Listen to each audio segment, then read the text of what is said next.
सांसदों को निलंबन का मामला कोई नया नहीं है। इससे पहले भी एक साथ 63 सांसद हुए थे निलंबित। नमस्कार, मैं हूं दिलीप ठाकुर और आप देख रहे हैं न्यूज नेशन वॉइस। लोकसभा और राज्यसभा दोनों सदनों में हंगामा हुआ है, लेकिन राज्यसभा में जब विपक्षी सांसद महंगाई की चर्चा की मांग करते हुए नारेबाजी करने लगे तो उप सभापति हरिवंश ने उन्हें साफ चेतावनी देते हुए कहा कि वो ऐसा करेंगे तो कार्रवाई होगी। लेकिन विपक्षी सांसद चुप नहीं हुए और एक साथ 19 सांसदों को एक सप्ताह के लिए निलंबित कर दिया गया। इससे पहले लोकसभा के 4 विपक्षी सांसद को पूरे मानसून सत्र के लिए निलंबित कर दिया गया। 27 जुलाई कांग्रेस के पूर्व अध्यक्ष राहुल गांधी ने महंगाई एवं बेरोजगारी के मुद्दे पर बुधवार को प्रधानमंत्री नरेंद्र मोदी पर परोक्ष रूप से निशाना साधा और आरोप लगाया कि इन विषयों पर सवाल करने के कारण राजा ने 57 सांसदों को गिरफ्तार और 23 सांसदों को निलंबित करवा दिया। उन्होंने ट्वीट किया कि सिलेंडर 1053 रुपए का क्यों, दही अनाज पर जीएसटी क्यों, सरसों का तेल 200 रुपए में क्यों। महंगाई और बेरोजगारी पर सवाल पूछने के अपराध में राजा ने 57 सांसदों को गिरफ्तार और 23 सांसदों को निलंबित किया है। राहुल गांधी ने दावा किया कि राजा को लोकतंत्र के मंदिर में सवाल से डर लगता है, पर तानाशाहों से लड़ना हमें बखूबी आता है।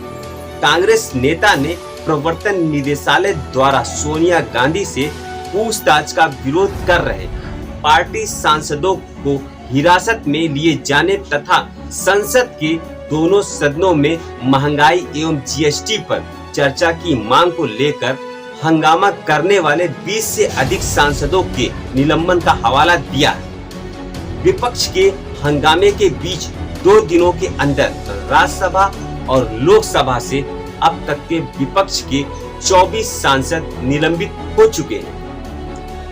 20 सांसदों को 1 हफ्ता के लिए निलंबित किया गया है, जबकि 4 को पूरे सत्र के लिए।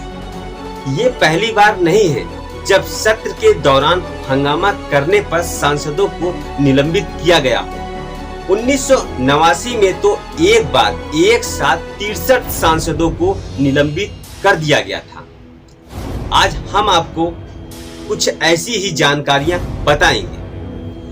15 मार्च 1989 में संसद में सबसे बड़ी निलंबन की कार्रवाई हुई थी। राजीव गांधी सरकार के दौरान सांसद पूर्व प्रधानमंत्री इंदिरा गांधी की हत्या पर ठक्कर कमीशन की रिपोर्ट को संसद में रखे जाने पर हंगामा कर रहे थे, जिसके बाद विपक्ष के 63 सांसदों को हंगामा करने पर निलंबित किया गया था। वहीं जनवरी 2019 में लोकसभा स्पीकर सुमित्रा महाजन ने 2 दिनों में 45 विपक्षी सांसदों को सस्पेंड किया गया था। 13 फरवरी 2014 को लोकसभा स्पीकर मीरा कुमार ने 18 सांसदों को सस्पेंड किया था। सस्पेंड हुए कुछ सांसद अलग तेलंगाना बनाने की मांग का विरोध कर रहे थे और कुछ अलग राज्य मांग कर रहे थे। 4 अगस्त 2015 को तत्कालीन लोकसभा अध्यक्ष सुमित्रा महाजन ने कांग्रेस के 25 सांसदों को 5 दिनों के लिए निलंबित किया था। 2019 में लोकसभा अध्यक्ष सुमित्रा महाजन ने टीडीपी और एआईएडीएमके के 45 सांसदों को एक साथ सस्पेंड कर दिया था। फरवरी 2014 में लोकसभा के शीतकालीन सत्र में 17 सांसदों को निलंबित किया था। 2013 में 23 अगस्त को लोकसभा में हंगामा कर रहे विपक्ष के 12 सांसदों को अध्यक्ष मीरा कुमार ने निलंबित किया था। 2021 में कृषि कानून पर हंगामा कर रहे विपक्ष के 12 सांसदों को राज्यसभा और सभापति ने शीतकालीन सत्र के लिए निलंबित कर दिया था। 26 जुलाई 2022 को राज्यसभा के 19 सांसदों को सभापति हरिवंश ने निलंबित किया था।